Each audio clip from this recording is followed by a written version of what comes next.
Assalamualaikum dan salam sejahtera. Saya Kaizarif Afindi, ini Ringkas TVS. Kerajaan Sarawak memperuntukkan 2.37 bilion ringgit untuk melaksanakan projek bekalan elektrik luar bandar Sarawak untuk tahun 2019 dan 2020. Ketua Menteri Datuk Patinggi Abang Johari Tun Openg berkata, ini selari dengan sasaran untuk mencapai pembekalan elektrik sepenuhnya di kawasan luar bandar negeri ini menjelang tahun 2025. Kata Abang Johari, liputan elektrik luar bandar pada tahun 2009 adalah 56% dan angka terbaru tahun ini menunjukkan bahawa ia telah mencapai 93%. Tuan-tuan, untuklah kerja kita dalam masa 5 tahun akan datang, termasuk jalan raya, bekalan elektrik, bekalan air. Beliau berkata demikian ketika merasmikan skim pembekalan elektrik alternatif luar bandar Sarawak SARES di Long Pilah, Telang Usan, sebuah kawasan perkampungan luar bandar kira-kira 760 km di utara ibu negeri. Sementara itu, Ketua Menteri turut meluluskan peruntukan berjumlah 16 juta ringgit untuk pelaksanaan 2 projek pembangunan di Telang Usan. Projek pertama adalah pusat rekreasi bernilai 15 juta ringgit yang akan dibina di Pusat Pertumbuhan Luar Bandar RGC Long Lama Baram. Manakala projek kedua yang bernilai 1 juta ringgit adalah projek sistem Pulong Masik Tagang di Sungai Belingan. Sport kompleks saya telah meluluskan akan dibina untuk kawasan daerah Telang Usan.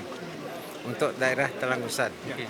Dan YB dengan pihak Kementerian Belia dan Sukan akan mengenal pasti tempatnya untuk daerah Telang Usan yang berharga mengikut YB 15 juta.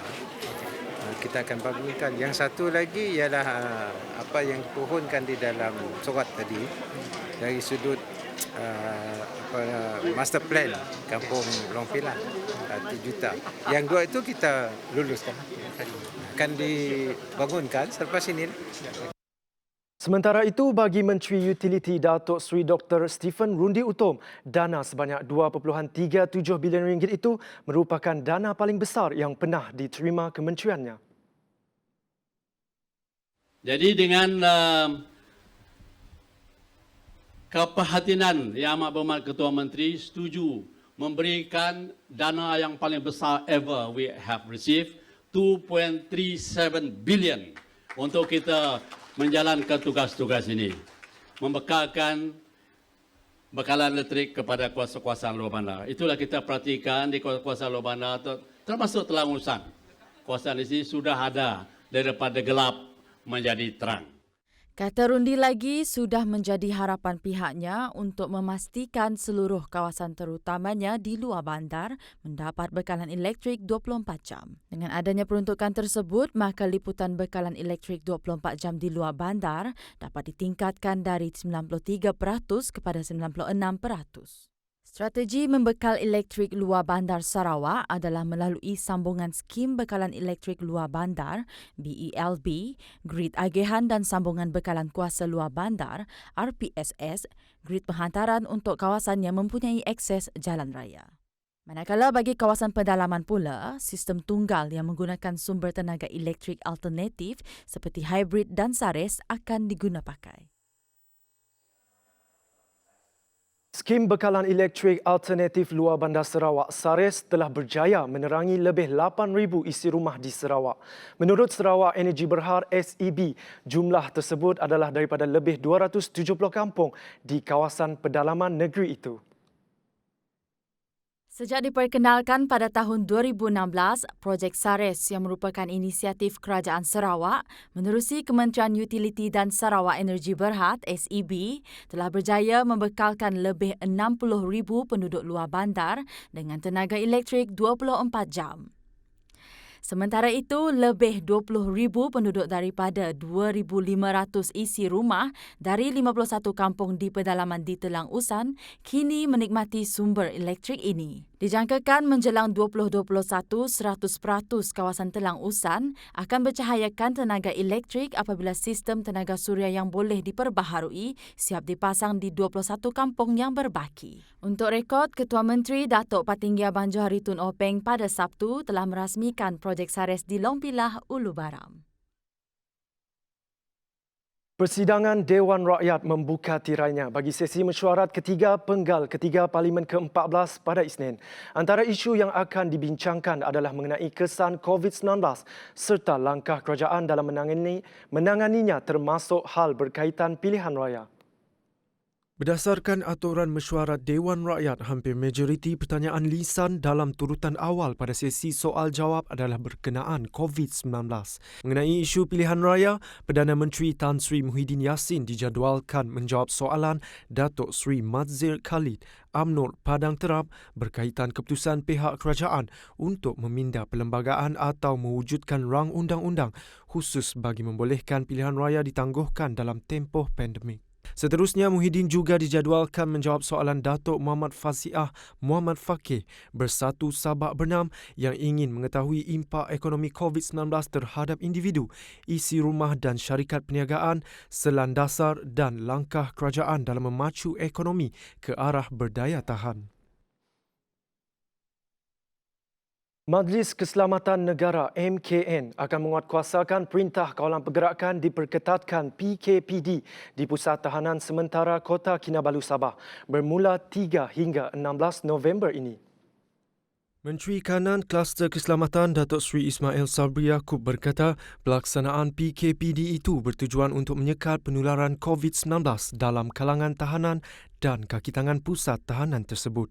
Katanya setakat 30 Oktober, seramai 261 tahanan serta kaki tangan telah disaring dan seramai 56 orang tahanan didapati positif COVID-19.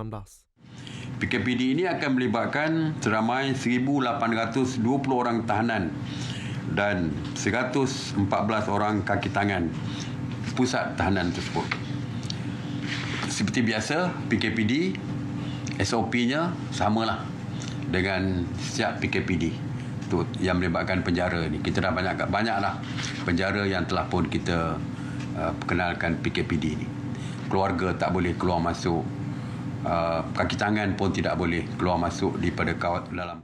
Beliau berkata demikian pada sidang media perkembangan Perintah Kawalan Pergerakan Pemulihan PKPP pada Isnin. Menurutnya lagi, kerajaan telah bersetuju untuk menamatkan PKPD Penjara Alor-Star Kedah mulai 2 November ini. Katanya saringan oleh Kementerian Kesihatan Malaysia sehingga 1 November mendapati tiada lagi kes positif COVID-19 direkodkan dalam tempoh 7 hari terkini.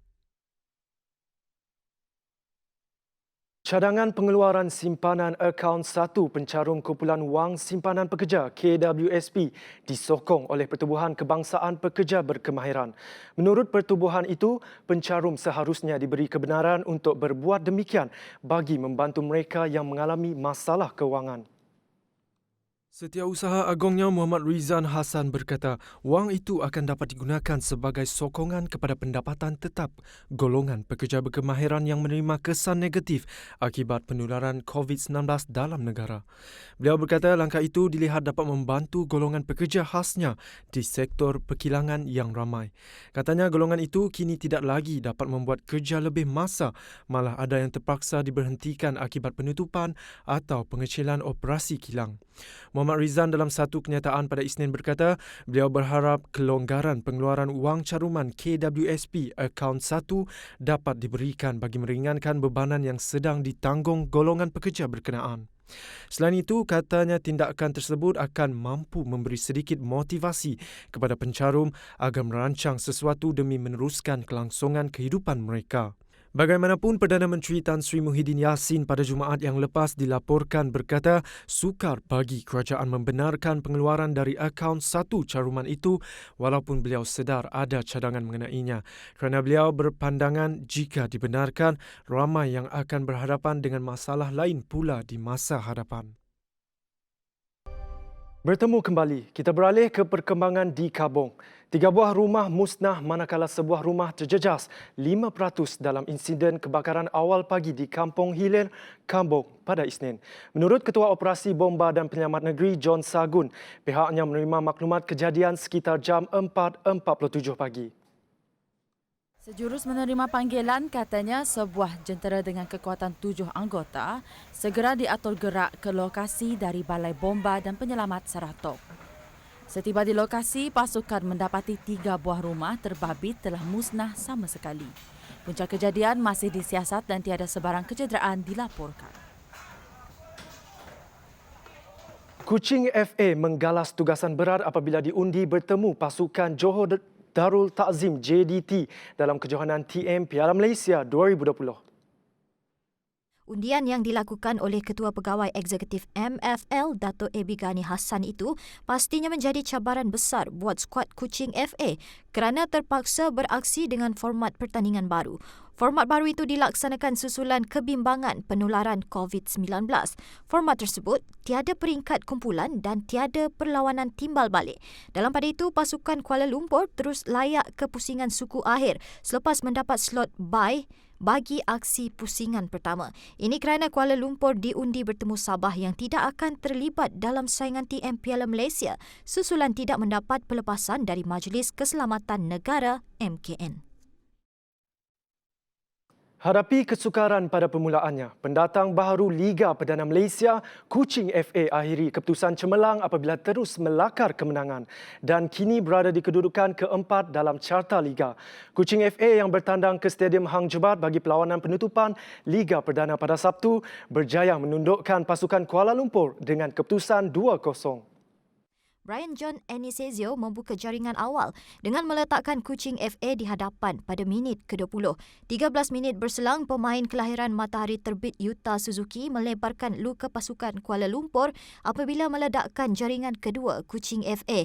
Kuching FA berjaya mengekalkan kelebihan 2 gol itu hingga ke whistle penamat.